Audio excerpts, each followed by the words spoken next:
আজকের কাহিনীতে তিনটি মেয়ে অনেক চতুর এবং চালাকির সাথে বাইরের দেশে স্বর্ণ পাচার করে।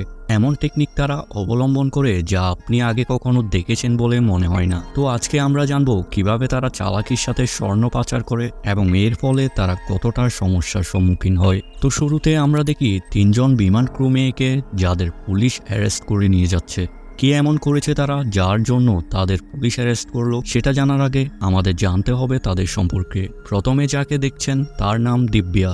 দিব্যা ছোটবেলা থেকে পাইলট হবার স্বপ্ন দেখে। দিব্যার বাবা মা লোন নিয়ে তাকে পাইলট স্কুলে অ্যাডমিট করায়, কিন্তু সে পাইলটের জায়গায় বিমান ক্রুয়ের চাকরি পায়। সে তার পরিবারের সাথে মিথ্যা কথা বলে যে সে পাইলট হয়েছে। আর এটা হলো গীতা।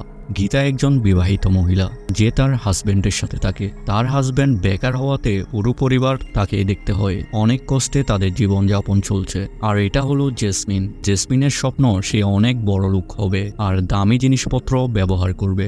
জেসমিনের বাবা মা ছোটবেলায় মারা যায়। সে তার নানুর সাথে থেকে বড় হয়। তারা তিনজন কোহিনুর এয়ারলাইন্সে চাকরি করে, কিন্তু 6 মাস যাবৎ তারা কেউ স্যালারি পায় না। ইনি হলো তাদের বিমানের হেড ক্রু, যার একটা পা প্রায় কবরেই ঢুকে গেছে। তারা সবাই স্যালারি না পেলেও প্রতি ট্রিপে অল্প বোনাস পায়, যেটা দিয়ে তাদের জীবনযাপন চলে। তারা সবাই স্যালারি নিয়ে অনেক টেনশনে থাকতো, কারণ সবাই মধ্যবিত্ত পরিবারের। তাদের হেড এই বুড়ো তাদের সান্ত্বনা দেয় তারা স্যালারি খুব শীঘ্রই পেয়ে যাবে। একদিন গীতা তার হেড ক্রুকে ডাকে, কিন্তু বুড়ো তখন নিচে পড়ে যায়। তারা সবাই বুঝে নেয় বুড়ো মারা গিয়েছে। আর এইখান থেকে শুরু হয় আসল ঘটনা। গীতা বয়স্ক লোকটার শার্ট খুললে দেখে সেখানে সব স্বর্ণ, যেগুলা ইলিগ্যালভাবে সে পাচার করে।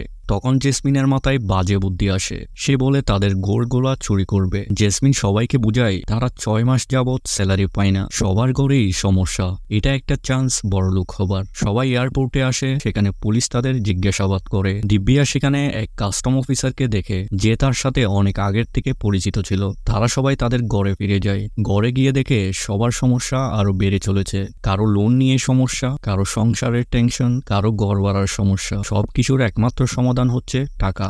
হঠাৎ তারা খবরে দেখতে পায় তাদের এয়ারলাইন্স কোম্পানি ব্যাংকরাপ্ট, মানে ব্যাংক লোন পরিশোধ না করার কারণে। এয়ারলাইন্সের চেয়ারম্যান মিডিয়ার সামনে বলে, কোনো কিছু ভয় পাওয়ার কিছু নেই, আমরা আছি, থাকবো, ব্যবসাতে তো ওঠানামা হয়। এয়ারলাইন্সের সব কর্মচারী সেখানে এসে হই হুল্লোড় করে, কিন্তু চেয়ারম্যান মানতে রাজি না তার কোম্পানি ব্যাংকরাপ্ট। পরে গীতা চেয়ারম্যানের সাথে কথা বলে, চেয়ারম্যানকে সে কসম দিলে চেয়ারম্যান মেনে নেয় যে তার কোম্পানি ব্যাংকরাপ্ট। গীতা অনেক কষ্ট পায়, কারণ এতদিনের স্যালারি তারা পাবে না। গীতা আর দিব্যা এয়ারলাইন্সের সব জিনিসপত্র বস্তায় ঢুকাতে থাকে, যাতে সেগুলা বিক্রি করে কিছু হলেও টাকা পায়। জেসমিন বলে এগুলাতে কিছুই হবে না। গীতা অনেক কান্না করে। সবাই বসে একটা জায়গায় ড্রিঙ্কস করে আর আফসোস করে। তখন জেসমিন বলে তার একটা প্ল্যান আছে। সে একটা ফোন বের করে, যেটা সে বয়স্ক লোক থেকে চুরি করেছিল। তারা সে ফোন থেকে গোল্ড স্মাগলারের নাম্বার বের করে আর নাম্বারে কল দেয়। সেই ফোনটা ছিল এয়ারলাইন্সের চেয়ারম্যানের। তারা চেয়ারম্যানের সাথে দেখা করে। তারা ফোনটা দেখিয়ে চেয়ারম্যানকে ব্ল্যাকমেল করে, আর তারা বলে তারাও গোল্ডের স্মাগলিং করে টাকা ইনকাম করবে। চেয়ারম্যান তার বউ জেনে যাবে,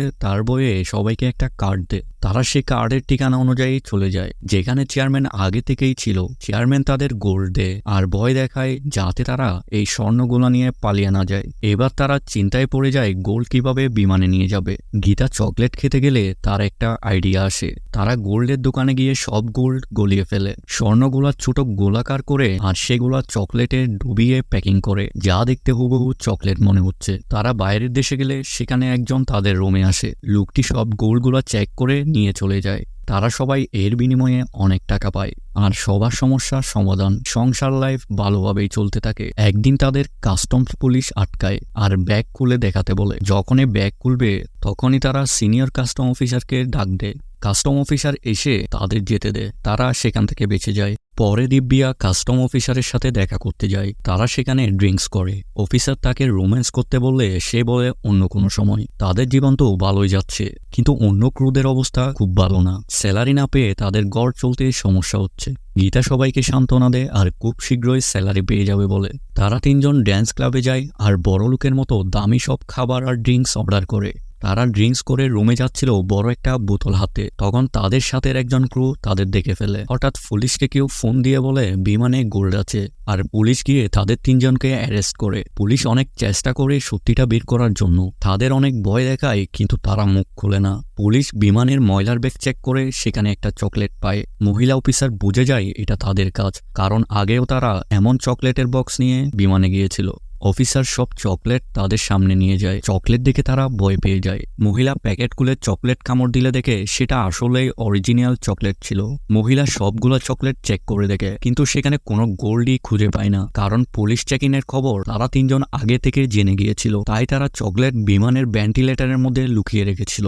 মহিলা গোল্ড না পেয়ে রেগে যায়। তখন তাদের হেড অফিসার এসে তাকে থামায় আর তাদের 3 জনকে ছেড়ে দিতে বলে। তারা সেখান থেকে ছাড় পেয়ে যায়, কিন্তু গোল্ড সহ বিমান উড়ে চলে যায়।